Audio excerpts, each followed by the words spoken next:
Convido você a abrir a palavra de Deus no livro do profeta Isaías, capítulo 33. Leremos inicialmente a partir do versículo 20. Isaías 33, a partir do versículo 20. E diz assim a poderosa palavra de Deus: Olha para Sião, a cidade das nossas solenidades. Os teus olhos verão a Jerusalém, a habitação quieta, tenda que não será removida, cujas estacas nunca serão arrancadas, e das suas cordas nenhuma se quebrará. Mas ali, o glorioso Senhor será para nós um lugar de rios e correntes largas. Barco nenhum de remo passará por ele, nem navio grande navegará por ele, porque o Senhor é o nosso juiz, o Senhor é o nosso legislador, o Senhor é nosso rei. Ele nos salvará. As tuas cordas se afrouxaram, não puderam ter firme o seu mastro, e nem desfraldar a vela. Então a presa de abundantes despojos se repartirá, e até os coxos dividirão a presa, e morador nenhum dirá: enfermo estou, porque o povo que habitar nela será absolvido da iniquidade. Amém? Só até aí, pode se assentar. Queridos, nós estamos em vias de eleições municipais por todo o nosso país. Já na próxima semana, conforme comentado aqui anteriormente. Essa semana nós tivemos lá nos Estados Unidos da América as eleições para presidente, e algo que eu tenho notado muito, observado bastante, é que muitos de nós estamos um pouco mais politizados do que anos atrás, conversando mais um pouco sobre política, não apenas nos lamentando, reclamando do que o governo deixa de fazer de bom, mas temos conversado a respeito, por exemplo, daquilo que os nossos supremos tribunais têm feito, como tem sido a postura deles.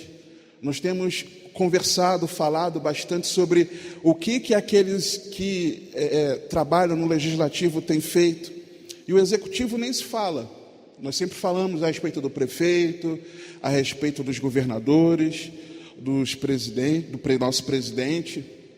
O fato é que nós aqui no nosso estado temos sido envergonhados muito por conta de nossos políticos, do governo executivo especificamente, só olha a retrospectiva dos nossos governadores, mas eu observo que nós estamos mais politizados, temos falado muito mais sobre política, só que ao mesmo tempo, isso não é ruim, isso é bom, mas ao mesmo tempo em que nós estamos mais politizados, querendo até discutir as eleições nos Estados Unidos, e eu não estou dizendo que não devemos acompanhar, mas, ao mesmo tempo que nós estamos mais politizados, muitas vezes eu tenho percebido que até nós, servos de Deus, temos depositado a nossa esperança de salvação em quem? Nos políticos. Nós temos depositado a esperança de dias melhores, de um bom futuro, e devemos pensar no bom futuro. Devemos prospectar um bom futuro, mas não o bom futuro que muitas vezes nós temos pensado, mas o bom futuro que você e eu devemos ter expectativa é do bom futuro na eternidade com o Senhor. E a nossa expectativa é de que, se nós votarmos em bons políticos, vai reverter toda essa situação, o quadro apocalíptico que se aproxima, melhor, já chegou, né? Que se intensifica cada vez mais. Isso vai passar, irmãos, pelo amor de Deus. O Senhor Jesus está às portas. Esse mundo vai de mal a pior. E não importa que posição política que você e eu tenhamos, não importa o executivo, não importa o legislativo, não importa entre aspas, terrivelmente evangélico no STF, nada, irmãos, nada vai impedir da vontade de Deus acontecer, já está profetizado. Essa expectativa de bom futuro que nós muitas vezes colocamos neles, nós deveríamos colocar no Senhor, versículo 22, irmãos. Quando eu li isso aqui, essa semana, seguindo o nosso plano de leitura bíblica, e eu imploro a você, pelo amor de Deus, leia a Bíblia todos os dias. Deixe o Espírito Santo falar a você e ministrar o teu coração. Leia a palavra de Deus contra você como um espelho. Permita que o Espírito Santo, pelo poder da palavra, transforme a sua vida. Não adianta você abrir a Bíblia aqui. Se você não abre em casa, você é hipócrita se faz isso. Fingido. Está querendo enganar quem? Mas leia em casa todos os dias. Todos os dias, de Gênesis a Apocalipse, de preferência, acompanhe o plano de leitura, que nós temos acompanhado há 3 anos, irmãos. Acompanhe esse plano de leitura. Você vai ver como o Senhor vai falar com você. Textos que talvez você nunca percebeu na palavra, o Senhor vai fazer saltar os seus olhos, como o Senhor fez comigo aqui. E eu sou alguém que, é claro, eu não desprezo o Antigo Testamento, mas nos últimos 2 a 3 anos, Deus tem me mostrado algumas coisas no Antigo Testamento, vários textos, apontando para o Senhor Jesus, que eu não enxergava antigamente. Mas por que isso? É por conta de intensificar a minha leitura, meu estudo da palavra. O Senhor começa a me mostrar algumas coisas aqui que o Senhor tem mostrado a vários irmãos na palavra. Quantas coisas nós lemos na palavra e temos o entendimento, às vezes distorcido, mas conforme nós vamos lendo toda a palavra de Deus, a Bíblia, nós explicamos a Bíblia pela própria Bíblia, o primeiro princípio que nós vamos estar estudando semana que vem, né, pastor? Então, você vai enxergar que aquela compreensão que você tinha estava equivocada, mas meditando em toda a palavra, você começa a enxergar, você sabe, o Espírito Santo vai te surpreendendo, renovando a palavra no teu interior. E dentro disso, isso foi só um parênteses, tá, irmãos? Em nome de Jesus. Mas o Senhor mandou falar. Então, no versículo 22, como o Senhor é maravilhoso, o Senhor diz aqui: porque o Senhor é o nosso juiz. Ou seja, quem é o nosso judiciário? É o Senhor. Está na Bíblia, irmãos. O Senhor é o nosso legislador. Quem é o nosso legislativo? É o Senhor, irmãos. O Senhor é o nosso rei. Quem é o nosso executivo, irmãos? É o Senhor. Por quê? Ele nos salvará, irmãos. A nossa salvação não está na política. A nossa salvação está em Cristo Jesus, nosso Senhor, que verteu o seu precioso sangue na cruz do Calvário. Ao 3º dia ressuscitou, vivo está para sempre, e breve voltará para buscar a sua igreja. Amém?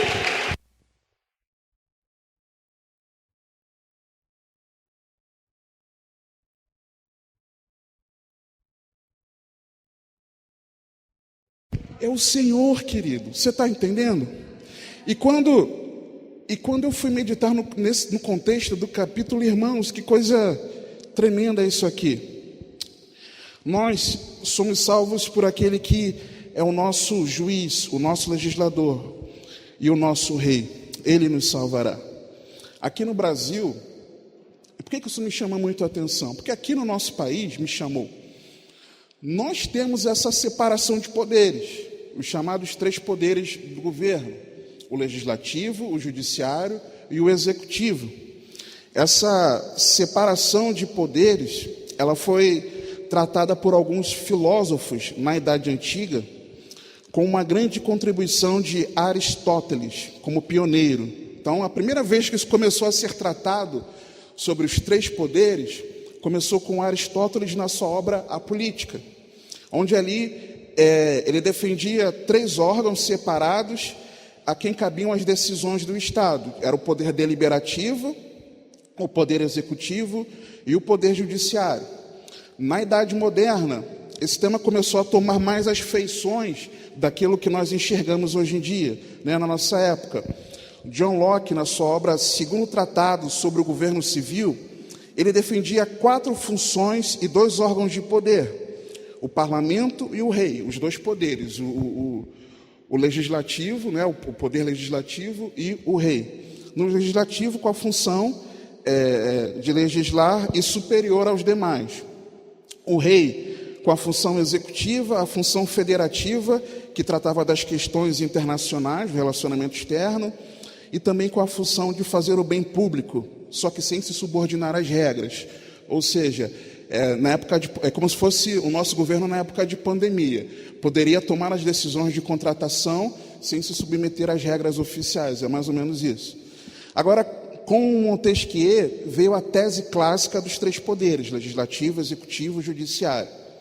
Na Inglaterra e em vários países parlamentares, existe uma menor diferença entre legislativo e executivo. Então, em sistema parlamentarista, o legislativo ele tem quase, muitas vezes, o mesmo poder do que o executivo. Na Venezuela, sob a Carta Bolivariana de 1999, eram 5 poderes. Além dos 3 conhecidos, você tinha o poder do cidadão e o eleitoral. Aqui no Brasil, com a Constituição de 1891, além dos 3 conhecidos, existia o 4º poder, que era o poder moderador. E aqui no Brasil, hoje, como é que tem funcionado no Brasil hoje? Você sabe, o legislativo produzindo e fiscalizando as leis, o judiciário interpretando as leis, julgando casos, o direito concreto, pacificando a sociedade na resolução de conflitos, e o executivo aplicando a lei, atendendo às necessidades da população, como infraestrutura, saúde, educação, cultura. Só que, o que acontece? Esses 3 poderes, eles acabam tendo acaba sendo contrapeso para o outro. É por isso que, por exemplo, no início do ano, com essa crise sanitária, os governadores e prefeitos decretavam algo, restrições diversas. O nosso presidente,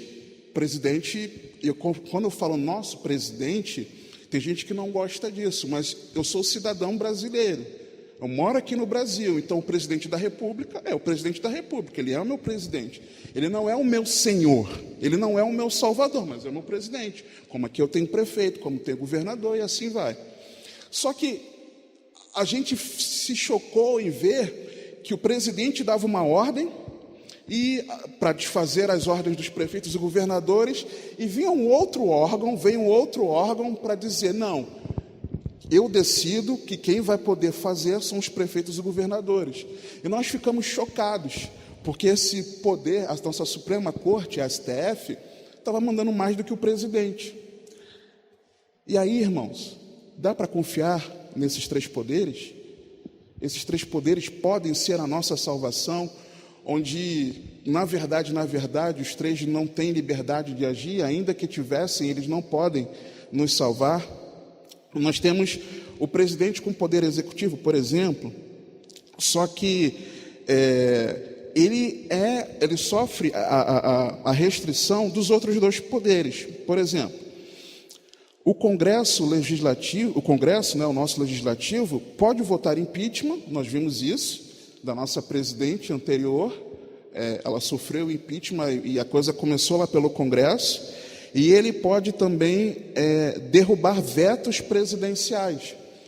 Existem leis para serem votadas, são votadas. O presidente chega e fala, não, eu veto essa lei, essas leis não valem. O Congresso pode derrubar o veto do presidente, e fica essa bagunça que a gente vê. O Congresso, ele também sofre ação, o presidente sofre ação também do Judiciário, porque o Judiciário, a Suprema Corte, pode declarar os atos presidenciais atos inconstitucionais. É quando o Supremo declara, não, isso que o presidente está resolvendo é ato inconstitucional, não pode. É permitida essa bagunça toda.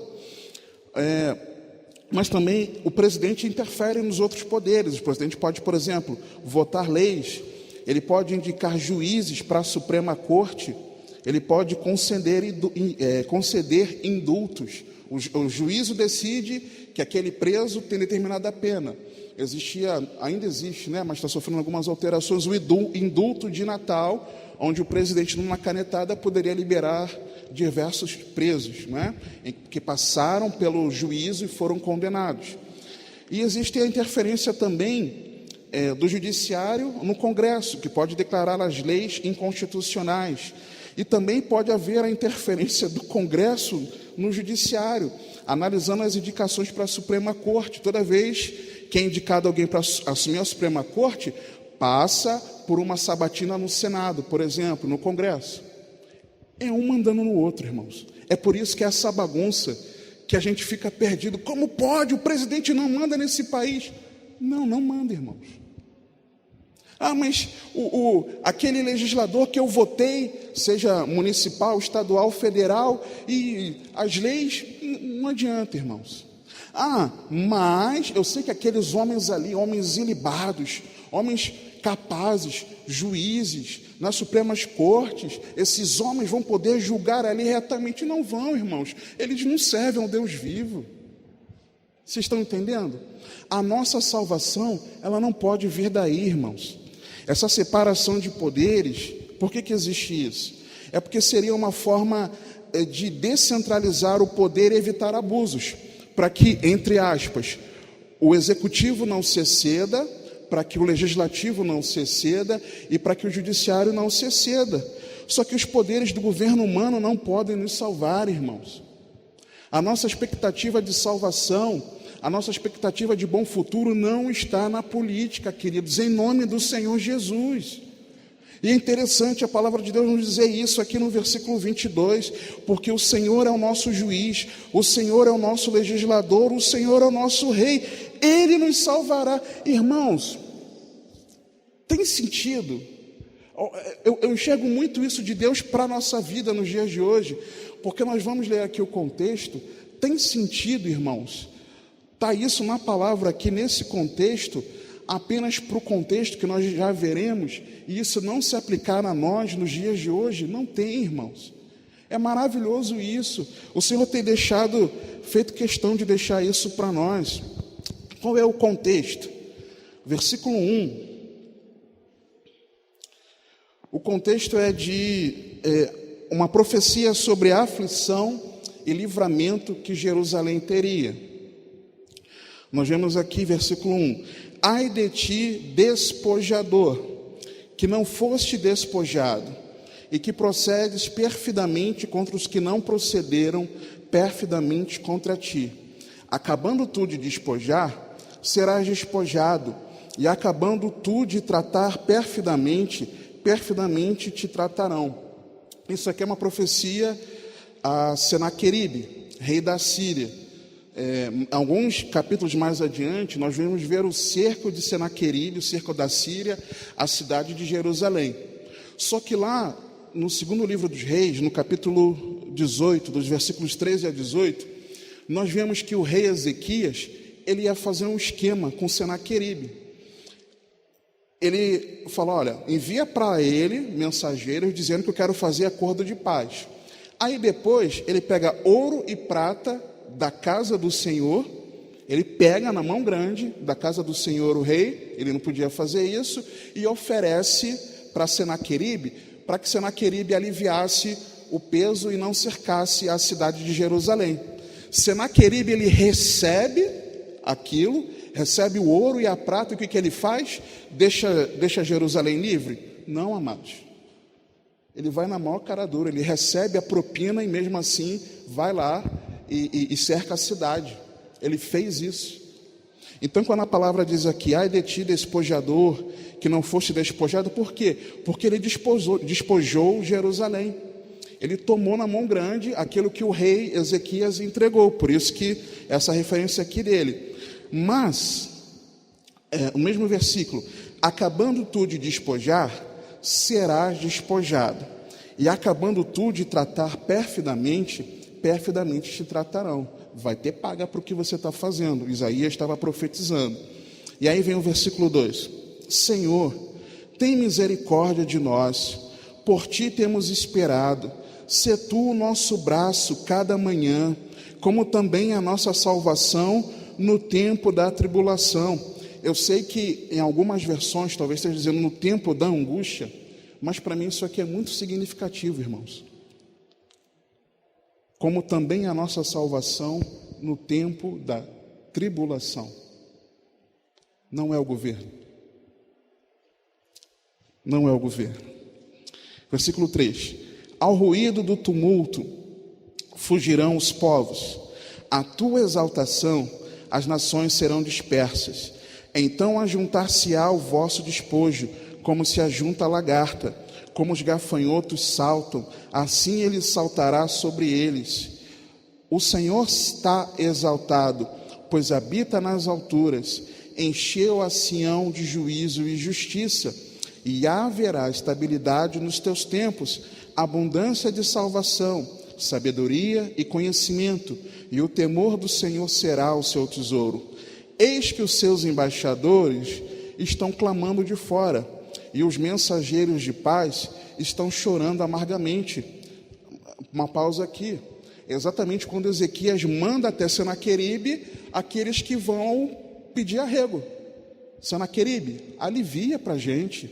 Esse versículo está fazendo referência a esse. Versículo 8. As estradas estão desoladas, cessou o que passava pela vereda.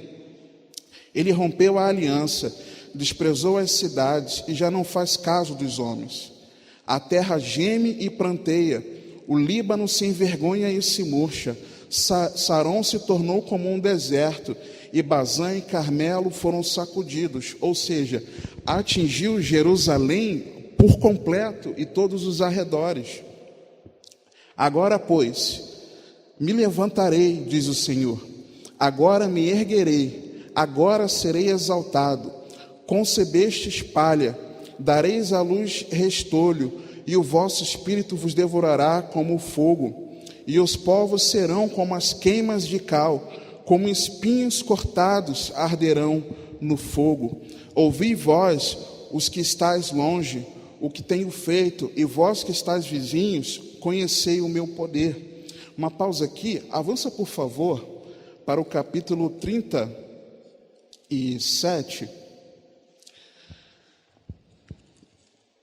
A partir do capítulo 36 vem o cerco de Senaqueribe a Jerusalém, 37, oração de Ezequias. E aí no versículo 36 do capítulo 37, olha como é que isso que nós lemos até o versículo 13, quando o Senhor se levantou, olha o que de fato aconteceu. Versículo 36 do capítulo 37 de Isaías. Então saiu o anjo do Senhor e feriu no arraial dos assírios a 185.000 deles.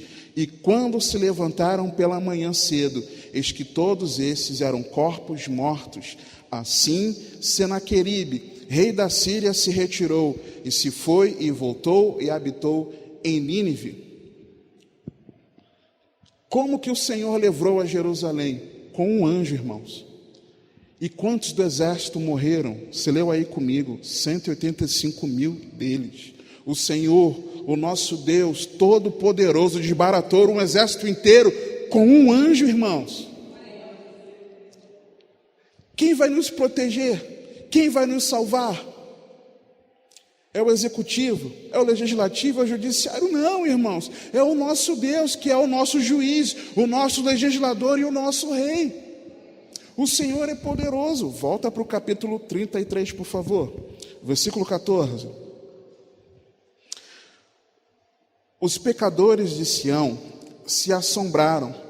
O tremor surpreendeu os hipócritas. Quem dentre nós habitará com o fogo consumidor? Quem dentre nós habitará com as labaredas eternas?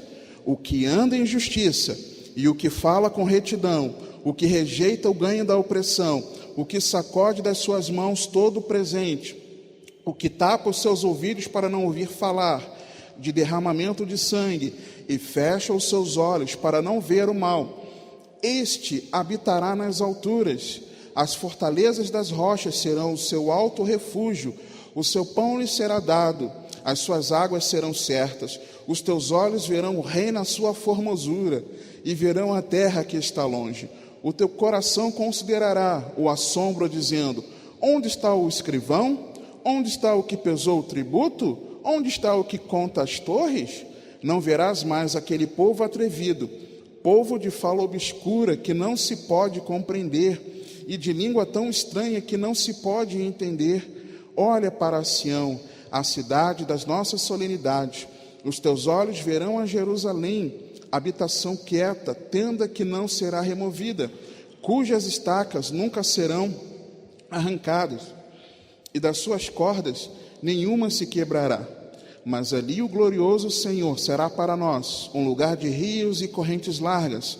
Barco nenhum de remo passará por ele, nem navio grande navegará por ele, porque o Senhor é o nosso juiz, o Senhor é o nosso legislador, o Senhor é o nosso rei, ele nos salvará.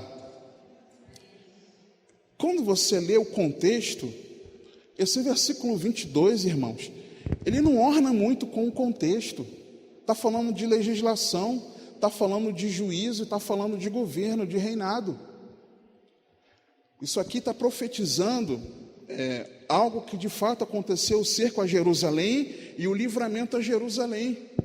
Mas se nós olharmos para isso aqui apenas com algo histórico que aconteceria, e aconteceu, e Deus deu vitória, com um anjo só matando 185 mil do exército e Senaqueribe fugindo do cerco a Jerusalém, mas se o nosso foco for apenas ao contexto imediato aqui, e não enxergar alguns detalhes que eu quero mostrar aos irmãos, nós não vamos entender que isso é para nós nos dias de hoje, irmãos.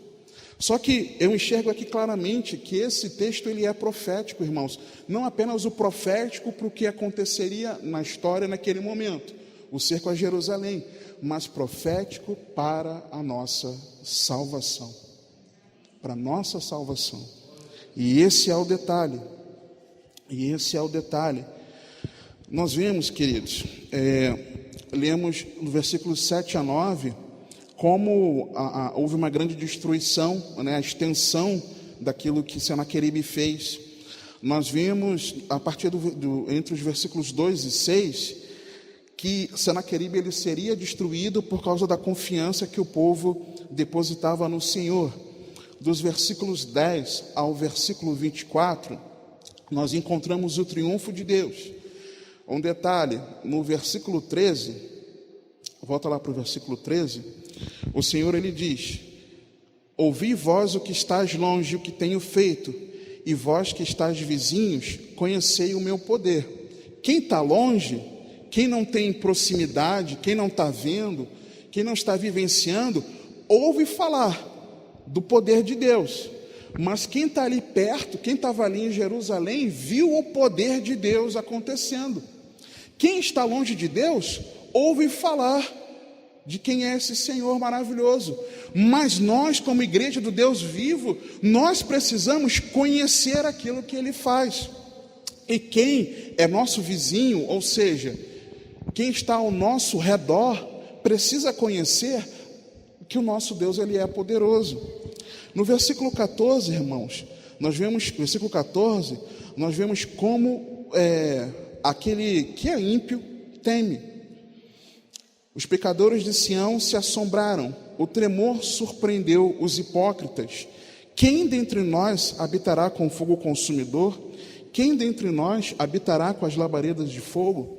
Dos versículos 15 a 16, nós vemos o descanso daquele que anda a justiça, fala com retidão, rejeita o ganho da opressão, sacode das suas mãos o presente, que tapa os seus ouvidos para não ouvir falar de derramamento de sangue, fecha os seus olhos para não ver o mal, e esse habitará nas alturas, as fortalezas das rochas serão o seu alto refúgio, o seu pão lhe será dado, as suas águas serão certas.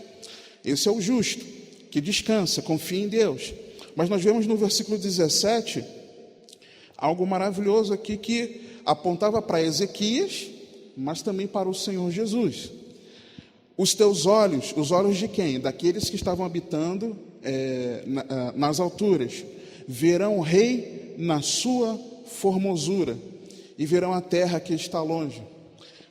Claro que, num momento, o rei Ezequias ele estava em aperto.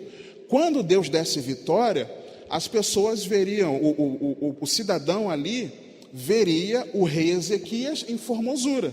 O rei não estaria mais oprimido. Só que quando você, em algumas versões, eu estava lendo, o rei aqui, algumas versões traduzem como o rei com letra maiúscula, porque isso é profético para o Senhor. Nós que descansaremos, já descansamos, já entramos no repouso, no descanso do Senhor, nós veremos o rei Jesus em formosura, em toda a sua glória, não aquele abatido na cruz, ali em vergonha, nu. não aquele que sofreu moído, mas aquele que ressuscitou vivo está, e está num corpo de glória. A palavra afirma que assim como Ele é, nós o veremos, irmãos. Nós veremos o Cristo glorificado. A visão de João, Apocalipse, do Cristo glorificado, nós veremos o Senhor. Os discípulos no Monte da Transfiguração, chamado Monte da Transfiguração, eles tiveram um vislumbre de Cristo glorificado. A Bíblia narra isso. Mas nós veremos o Senhor como Ele é, em glória, o Rei em formosura. Isso é profético para nós. Nós vemos aqui que em Sião, no versículo 20, olha para Sião, a cidade das nossas solenidades. Os teus olhos verão a Jerusalém, habitação quieta. Ou seja, o clima de guerra que Jerusalém estava vivendo, ele cessaria, de fato aconteceu. Mas olha o detalhe do texto, irmãos, pelo amor de Deus, prestem atenção no texto, queridos. Habitação quieta, tenda que não será removida, cujas estacas nunca serão arrancadas, e das suas cordas nenhuma se quebrará. Irmãos, Jerusalém sofreu novamente algum cerco? Foi destruída? Foi, irmãos.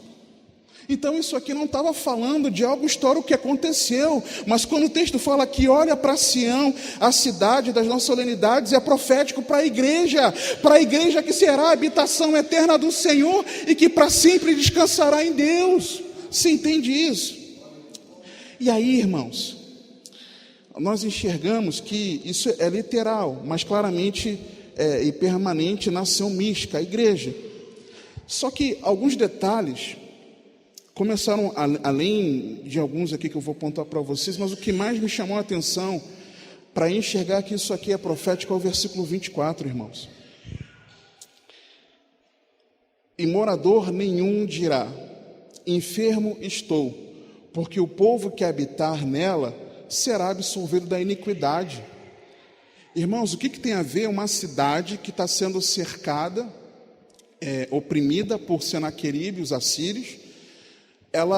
O cidadão que habitar nela será absolvido do seu pecado, irmãos.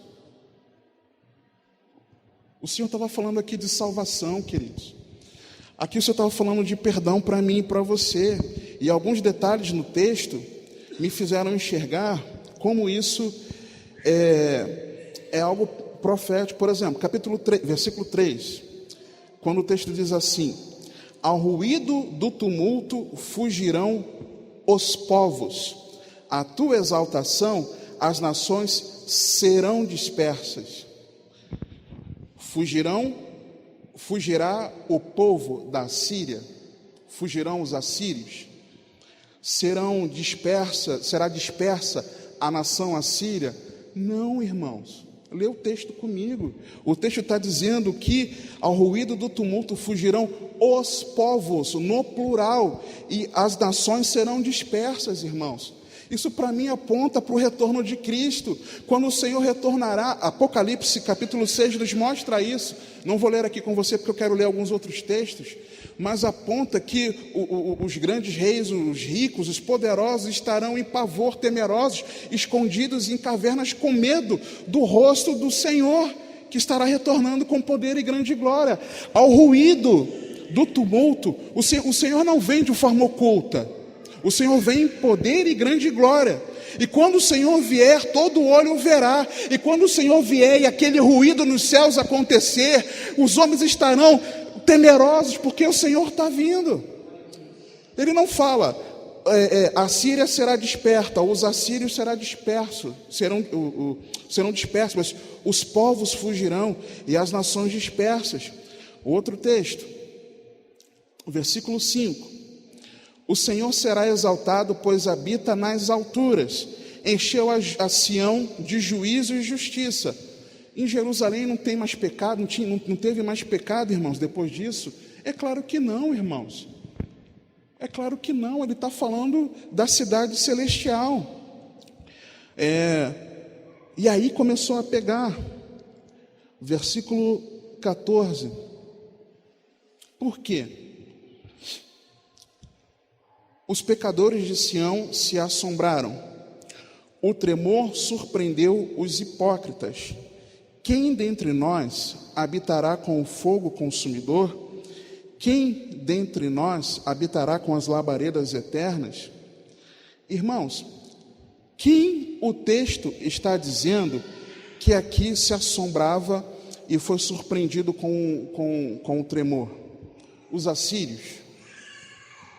O ímpio? Está falando quem morava em Sião. Estava falando quem fazia parte do povo. Mas era qualquer um? Não. O pecador. E isso me chamou muito a atenção com a continuação do texto. O fogo consumidor e das labaredas eternas, ou fogo eterno. Por quê, irmãos? Porque aqui Deus está falando daquilo que vai acontecer com quem, mesmo morando em Sião, ou seja, mesmo fazendo parte de uma religião, mas não fazendo parte do corpo de Cristo, sofrerá o fogo eterno. Isso aqui é um alerta para mim e para você. Ele não fala os pecadores da Assíria, os pecadores das cidades vizinhas. Não, irmãos. Ele está falando dos pecadores de Sião. E Sião aqui, profeticamente, aponta a igreja. O pecador dentro da igreja. O pecador dentro da igreja. É disso que o Senhor está falando, irmãos. Aqui o Senhor está falando que vai ter juízo na casa dele. É isso que Deus está dizendo, irmãos. Os pecadores de Sião se assombraram. O tremor surpreendeu os hipócritas. Em algumas versões não traz os hipócritas, mas aqui na ACF, em outras várias, traz. Surpreendeu os hipócritas. Hipócritas, fingidos. Esses vão ter medo. Não tem aquele texto, 1 João, capítulo 4, que o verdadeiro amor lança fora o medo? Nós, normalmente, usamos esse texto fora de... Abra comigo, irmãos. Nós usamos esse texto muitas vezes fora de contexto para dizer o seguinte: olha, o amor, o versículo... A partir do versículo 1 João 4, a partir do versículo 17. Nós normalmente dizemos o seguinte: olha, o amor lança fora todo o medo, mas o contexto aqui de 1 João está falando de juízo.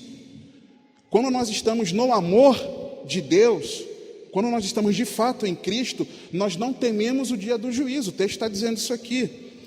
Nisto é perfeito o amor para conosco, para que no dia do juízo tenhamos confiança, porque qual ele é, somos nós também neste mundo. No amor não há temor, antes o perfeito amor lança fora o temor, porque o temor tem consigo a pena, e o que teme não é perfeito em amor. O texto está falando de no dia do juízo nós não temermos. É isso que o texto está falando, porque se o amor de Deus estiver em mim e em você, nós seremos salvos. Nós não precisamos temer, mas nós podemos confiar em Cristo Jesus, o nosso Senhor. É isso que o texto está falando. E é disso que eu enxergo ali em Isaías 33. Volta, por favor. Então, o texto fala: os pecadores de Sião se assombraram. O tremor surpreendeu os hipócritas. Não quem não era hipócrita. Quem não era hipócrita não se surpreendeu. Outro engano que nós temos: Jesus voltará num abrir e piscar de olhos. A Bíblia até diz isso, lá em 1 Tessalonicenses. Só que nós esquecemos a continuação do texto, que quando Paulo diz: mas vocês não são mais aqueles que não tinham Cristo, porque vocês sabem como será. Então, para mim e para você, que estamos atentos ao que a Bíblia diz e aos sinais da volta de Cristo, quando Jesus retornar, não será no abrir e piscar de olhos para nós. Ele não virá como um ladrão para mim e para você. Virá como um ladrão e vai surpreender aqueles que não estavam atentos, não são de Cristo. Mas a mim e a você não.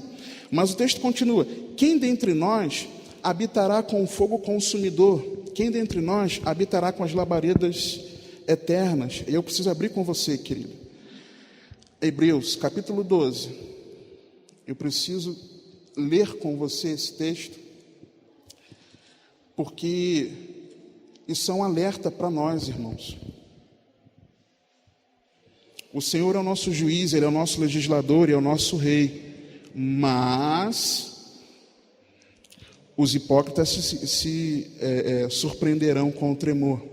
Hebreus capítulo 12, a partir do versículo 22. E aqui nesses versículos nós vamos ver que Sião, ela aponta profeticamente para a igreja.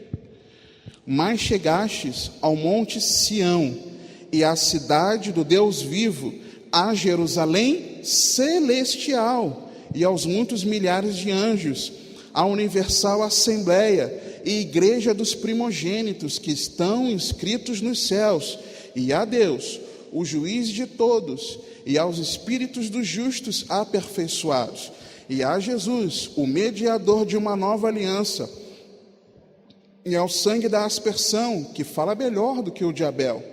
Vede que não rejeiteis ao que fala, porque se não escaparam aqueles que rejeitaram o que na terra os advertia, muito menos nós, se nos desviarmos daquele que é dos céus. A voz do qual moveu então a terra, tremor, moveu a terra. Você entendeu? Versículo 14 de Isaías 33, os hipócritas se surpreenderão com o tremor. A voz do qual moveu então a terra, mas agora anunciou dizendo, ainda uma vez comoverei, não só a terra, senão também o céu. Deus vai chacoalhar a terra e o céu, irmãos, está escrito na palavra. E esta palavra, ainda uma vez, mostra a mudança das coisas móveis, como coisas feitas para que as imóveis permaneçam. Por isso, tendo recebido um reino que não pode ser abalado, me lembrei do reino inabalável, ser abalado, retenhamos a graça pela qual servamos a Deus bicudos, obrigados, forçosamente, agradavelmente, com reverência e piedade, porque o nosso Deus é um fogo consumidor. Então o Senhor estava falando ali naquele texto, irmãos, eu enxergo claramente do juízo dele sobre aquele que se diz servo de Deus, o habitante de Sião, o que está na congregação, mas que, como o próprio texto diz, é hipócrita, está enganando a si mesmo, acha que é de Cristo, mas na verdade está vivendo uma religiosidade. É disso que o texto está falando.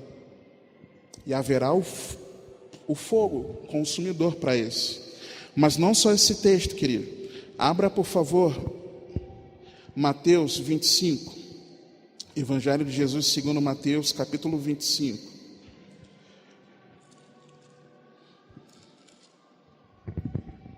A partir do versículo 41, diz assim a palavra de Deus: então dirá também aos que estiverem à sua esquerda, apartai-vos de mim, malditos, para o fogo eterno, preparado para o diabo e seus anjos, porque tive fome e não me destes de comer, tive sede e não me destes de beber, sendo estrangeiro não me hospedastes, estando nu não me vestistes, e enfermo e na prisão não me visitastes.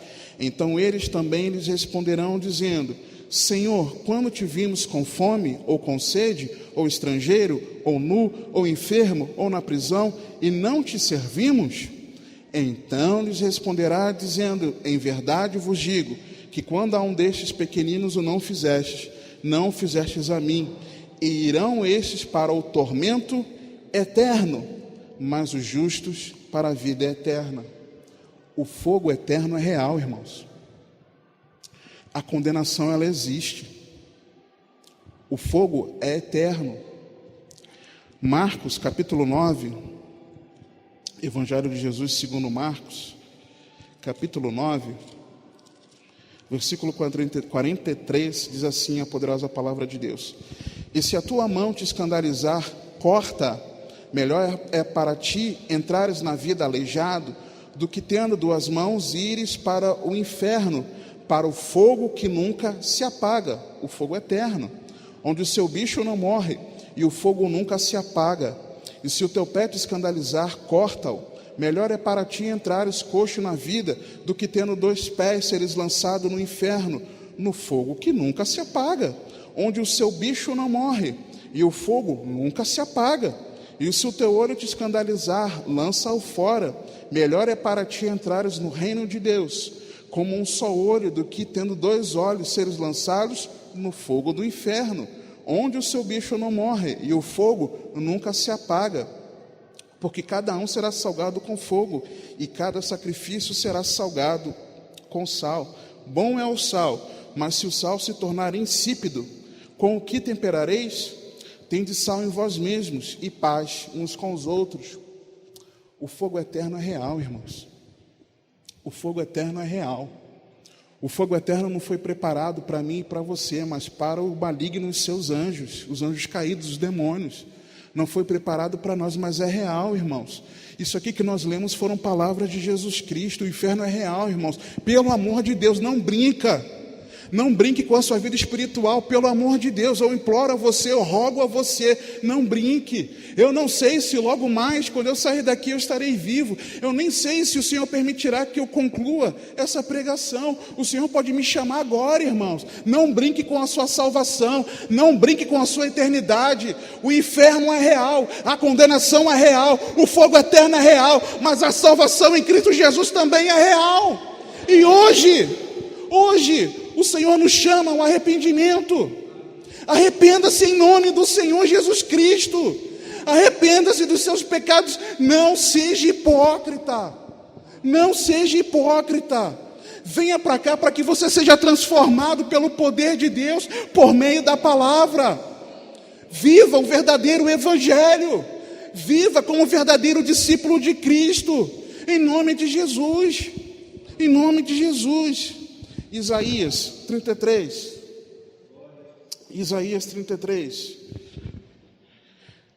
versículo 15. O que anda em justiça, o que fala com retidão, o que rejeita o ganho da opressão, o que sacode das suas mãos todo o presente, o que tapa os seus ouvidos para não ouvir falar de derramamento de sangue, e fecha os seus olhos para não ver o mal. Eu enxergo aqui, irmãos, aquele que busca andar corretamente, o que anda em justiça e fala com retidão. Ele anda corretamente e fala a verdade. Eu enxergo aqui também aquele que é íntegro, aquele que não é desonesto, porque rejeita o ganho da opressão. Ele não tem um ganho injusto, mas o seu ganho é justo. Ele não quer se dar bem em cima de outras pessoas, mas ele quer em honestidade viver. Ele não quer ganhar de forma injusta, oprimindo, ganhando a opressão. O que sacode das suas mãos todo o presente. Em algumas versões diz aquele que rejeita, né? Das suas mãos todo o presente, ou seja, aquele que não recebe suborno, não aceita suborno. Em nome de Jesus não podemos aceitar. Mas também é aquele que não se contamina. Por quê? Porque a palavra não diz só aquele que anda corretamente, fala corretamente, não tem um ganho justo e rejeita o suborno, mas é aquele que não se contamina. Por quê? O que tapa os seus ouvidos para não ouvir falar de derramamento de sangue. Irmãos, se eu tapo ouvido para nem ouvir falar sobre derramamento de sangue, derramar sangue, nem pensar. Mas se eu vou tapar o ouvido nem para isso, eu vou assistir alguma programação cheia de violência, carregada de violência, como muitas vezes eu assisti filmes violentos. Você acha que o Espírito Santo está nisso? Você acha que jogo de violência está nisso? De tiro, de morte? Se aquele que vai habitar com o Senhor, ele é o que tapa os ouvidos para não ouvir falar de derramamento de sangue, eu vou assistir programações que vão me contaminar nesse sentido? Eu não posso, irmãos. Nós precisamos vigiar nisso também. E aquele que fecha os seus olhos para não ver o mal, ele não coloca coisa má diante dos seus olhos, é aquele que não se contamina.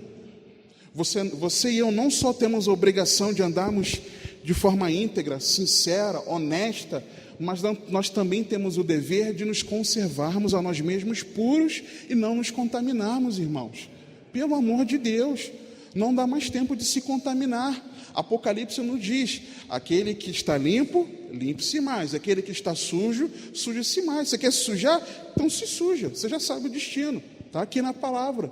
Mas nós precisamos não nos contaminar, irmãos.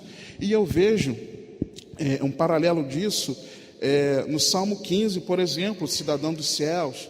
Vejo também no Salmo 24, do versículo 3 ao versículo 5. Nós vemos características do cidadão do céu, da Jerusalém celestial. Mas e aí, irmãos? Nós temos o juiz, nós temos o legislador e nós temos o rei, e nele nós podemos confiar. O juiz, versículo 22, porque o Senhor é o nosso juiz. Abra, por favor, Atos, capítulo 10.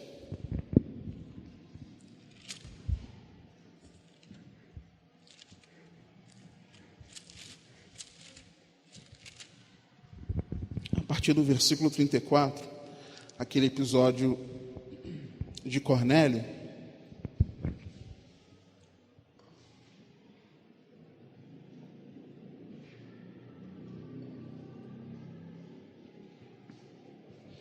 Cornélio era um homem religioso, temente a Deus, piedoso, um homem que orava, dava esmolas, mas que precisava ouvir a pregação do Evangelho para que fosse gerada fé no seu coração. E aí Pedro ele começa a pregar. Aquele episódio maravilhoso de aparece anjo com o recado e a visão de Pedro, que não cabe aqui no momento. Mas a partir do versículo 34, a pregação de Pedro. E abrindo Pedro a boca, diz: reconheço por verdade que Deus não faz acepção de pessoas, mas que lhe é agradável aquele que em qualquer nação o teme e faz o que é justo, em qualquer nação. A palavra que ele enviou aos filhos de Israel, anunciando a paz por Jesus Cristo, este é o Senhor de todos. Esta palavra, vós bem sabeis, veio por toda a Judeia, começando pela Galiléia, depois do batismo que João pregou. Como Deus ungiu a Jesus de Nazaré com o Espírito Santo e com o poder, o qual andou fazendo bem e curando a todos os oprimidos do diabo, porque Deus era com ele. E nós somos testemunhas de todas as coisas que fez, tanto na terra da Judéia como em Jerusalém, ao qual mataram pendurando-o no madeiro. A este ressuscitou Deus ao terceiro dia, e fez que se manifestasse, não a todo o povo, mas às testemunhas que Deus antes ordenara, a nós que comemos e bebemos juntamente com ele, depois que ressuscitou dentre os mortos, e nos mandou pregar ao povo e testificar que ele é o que por Deus foi constituído juiz dos vivos e dos mortos. A este dão testemunho todos os profetas, de que todos os que nele creem receberão o perdão dos pecados pelo seu nome. Você está entendendo? O Senhor é o juiz dos vivos e dos mortos. Mas Ele traz perdão para todo aquele que nele crê, se arrepende dos seus pecados, confessa e deixa. E nos mandou pregar ao povo e testificar que ele é o que por Deus foi constituído juiz dos vivos e dos mortos. A esse dão testemunho todos os profetas, de que todos os que nele creem receberão o poder dos pecados pelo seu nome. Há perdão no poderoso nome de Jesus Cristo. Há perdão de Deus para mim e para você. O Senhor, Ele é o nosso juiz. Ele é o juiz de vivos e de mortos. Mas, se nós depositarmos a nossa confiança, a nossa esperança, crermos que Ele é o Filho de Deus, irmãos, e arrependidos dos nossos pecados por essa fé gerada em nosso coração, nós seremos perdoados, queridos. É isso que nós precisamos entender. Versículo 22 de Isaías 33, parte B. O Senhor é o nosso legislador. O Senhor é o nosso legislador. E eu me lembro de Tiago, capítulo 4. Vá, por favor. Tiago, capítulo 4, epístola de Tiago. Logo depois de Hebreus, capítulo 4, versículo 11, diz assim a palavra de Deus: Irmãos, não faleis mal uns dos outros. Quem fala mal de um irmão e julga seu irmão, fala mal da lei e julga a lei. E se tu julgas a lei, já não és observador da lei, mas juiz. Há só um legislador que pode salvar e destruir. Tu, porém, quem és que julgas a outro? Então, existe uma lei, irmãos, e existe o legislador, aquele que criou a lei, aquele que nos deu a lei. Assim como no poder humano nós temos o legislativo que nos deu a lei, nós também recebemos, e aí talvez você fique escandalizado comigo quando eu vou falar, mas você vai entender na palavra. Mas nós temos uma lei, e devemos viver nessa lei. Abra, por favor, Tiago, capítulo 2, antes que você se escandalize comigo, versículo 8. Todavia, se cumprirdes conforme a Escritura, a lei real, a lei do reino, amarás a teu próximo como a ti mesmo, bem fazeis. Mas se fazeis acepção de pessoas, cometeis pecado, e sois condenados pela lei como transgressores, porque qualquer que guardar toda a lei e tropeçar em um só ponto, tornou-se culpado de todos. Porque aquele que disse, não cometerás adultério, também disse, não matarás. Se tu, pois, não cometeres adultério, mas matares, estás feito transgressor da lei. Assim falar e assim procedei, como devemos ser julgados pela lei da liberdade, porque o juízo será sem misericórdia sobre aquele que não fez misericórdia, e a misericórdia triunfa do juízo. Nós vimos no capítulo 4, nos versículos 11 e 12, que existe um só legislador, que pode salvar e também pode destruir. E qual é essa lei que o legislador nos deu? Versículo 8 do capítulo 2, a lei real, a lei do reino de Deus, o mandamento do Senhor: amarás a teu próximo como a ti mesmo. A lei real. Então nós precisamos entender que Ele é o nosso legislador, só que Ele também é o nosso rei, irmãos. Mateus capítulo 21,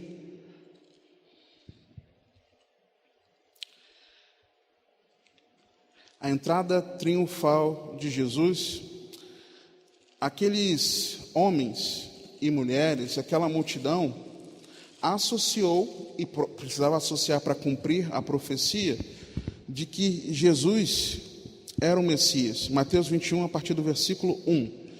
E quando se aproximaram de Jerusalém e chegaram a Betfagé, ao Monte das Oliveiras, enviou então Jesus 2 discípulos, dizendo-lhes: Ide à aldeia que está defronte de vós, e logo encontrareis uma jumenta presa, e um jumentinho com ela.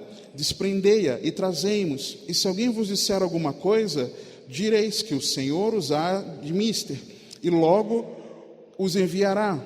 Ora, tudo isso aconteceu para que se cumprisse o que foi dito pelo profeta, que diz: Dizei à filha de Sião: eis que o teu rei aí te vem, manso e assentado sobre uma jumenta, e sobre um jumentinho, filho de animal de carga. E indo os discípulos, e fazendo como Jesus lhes ordenara, trouxeram a jumenta e o jumentinho, e sobre eles puseram as suas vestes, e fizeram-no assentar em cima.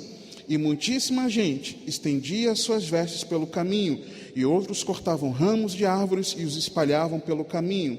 E a multidão que ia adiante e a que seguia clamava, dizendo: Hosana ao filho de Davi, bendito o que vem em nome do Senhor, hosana nas alturas.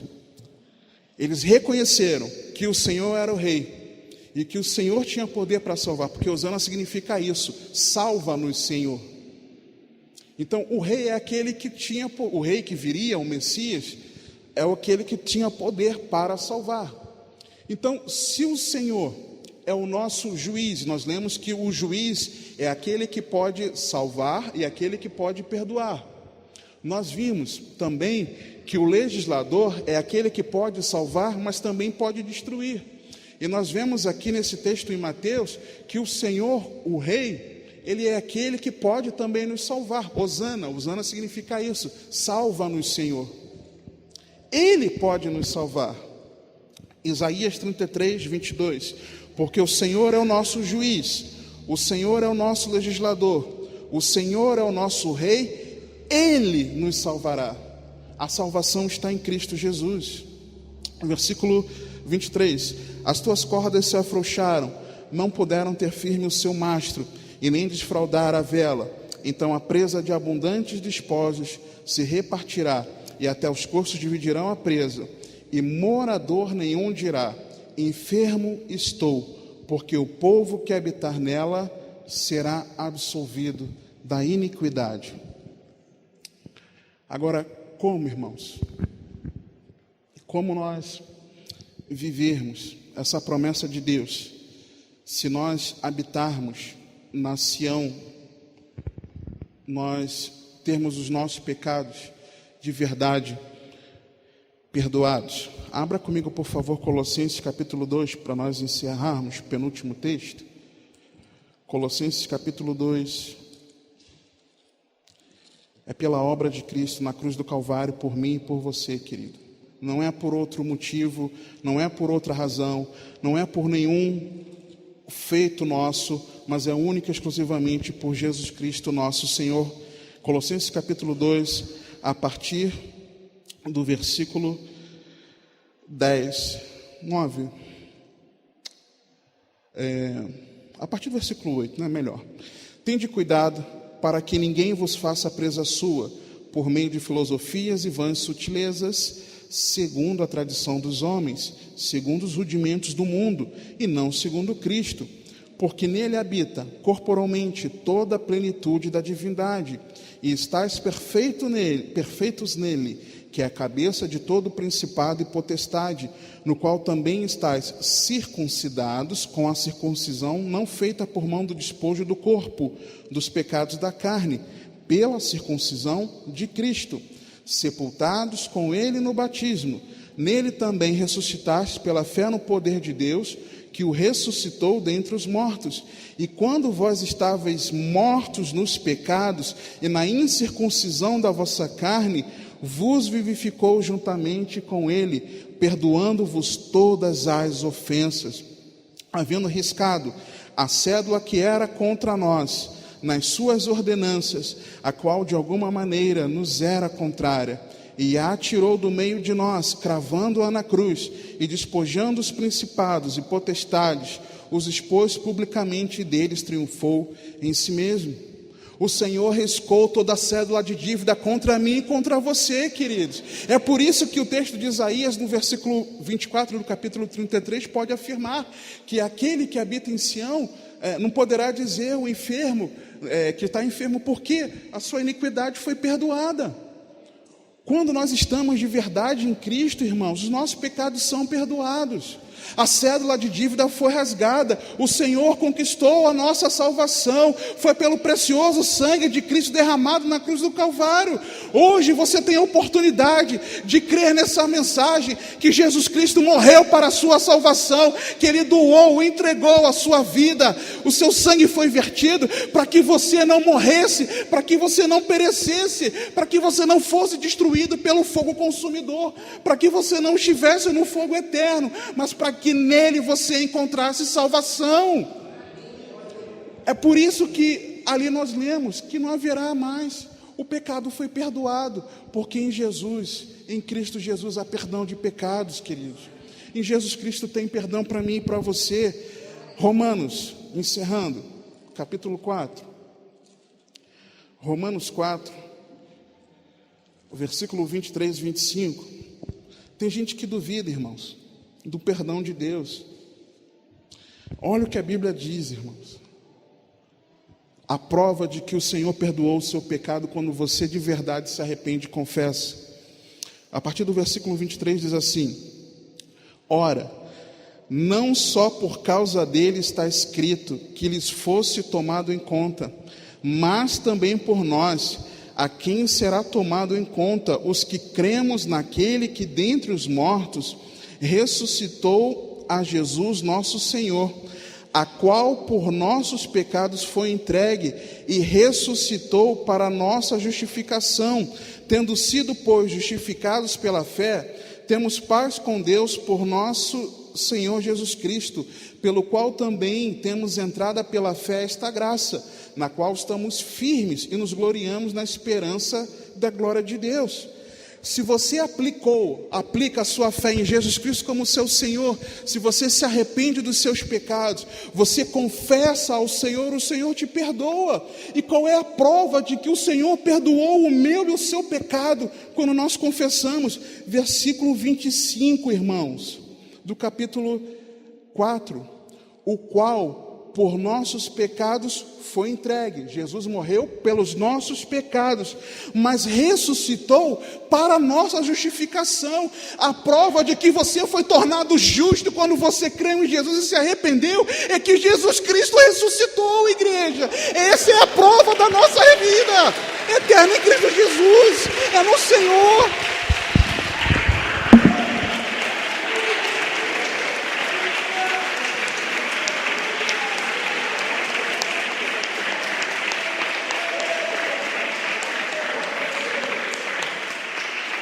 Você está entendendo? A prova de que Deus perdoou o seu pecado, se você confessou, é de que Jesus ressuscitou, está vivo para sempre. Não deixe o diabo te acusar, mas se arrepende, de verdade.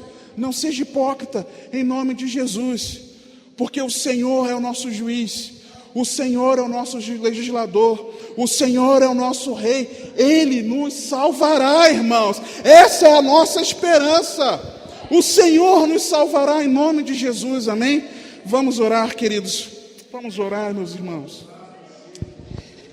Vamos orar, porque em Jesus Cristo há salvação, há perdão, há transformação de vida, há novidade de vida, relacionamento com o Pai, a vida eterna. Pai, em nome de Jesus, nós te damos graças, Senhor, pelo sacrifício de Jesus na cruz do Calvário. Senhor, muito obrigado, Senhor, porque o sangue precioso foi derramado naquela cruz. Senhor, nos ajuda, Senhor, a nós não levarmos o Senhor de novo à vergonha. Nos ajuda, Pai, a não crucificarmos ao nosso Senhor novamente, por favor, Pai.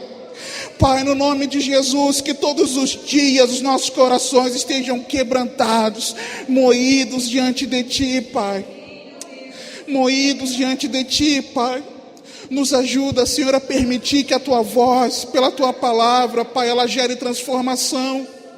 Nos ajuda, Senhor, a nós não resistirmos ao Teu Santo Espírito, que nos convence do pecado, da justiça e do juízo, Pai.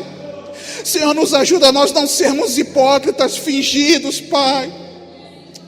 Por favor, ó Pai, eu te imploro, Paizinho, por favor, Senhor. Desperta-nos, Senhor, a cada dia te buscar de todo o coração, Pai. Desperta-nos a sermos sinceros na Tua presença, Paizinho. Pai, eu rogo a Ti juntamente com os meus irmãos por graça e por misericórdia. Não por nem mérito que nós tenhamos, porque nós não temos mérito nenhum. Nós merecemos a condenação, Pai. Nós merecemos o fogo consumidor. Nós merecemos o fogo eterno, Pai, mas o Senhor é misericordioso. Senhor, se nós estivermos em Ti de verdade, Senhor, os nossos pecados são perdoados, Paizinho. Pai, nos ajuda a andarmos em justiça, Senhor, a andarmos em retidão. Nos ajuda a falar, Pai, sinceramente, verdadeiramente, com retidão. Nos ajuda, Pai, a nós não querermos nenhum ganho injusto, Senhor. Nos ajuda, Pai, a nós não permitirmos ser subornados por qualquer circunstância, Pai. Nos ajuda, Senhor, a nós não darmos ouvidos, Senhor, às coisas más, Senhor, ao sangue derramado, à violência, Senhor, aquilo que no mundo tem trazido tantas coisas terríveis. Nos ajuda a não dar ouvidos a isso e a nem colocar diante dos nossos olhos coisa má.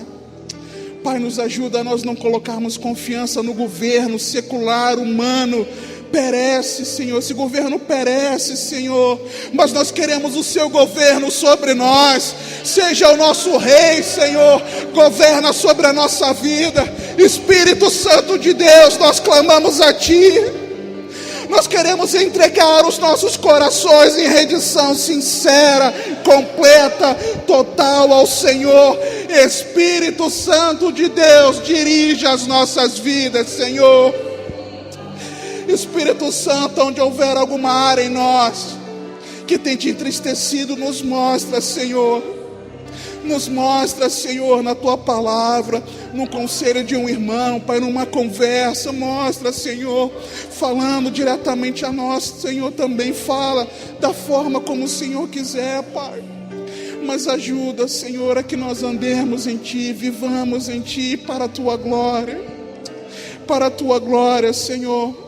Que o Senhor seja o nosso juiz, que o Senhor seja o nosso legislador, Senhor, e que o Senhor seja o nosso rei para sempre,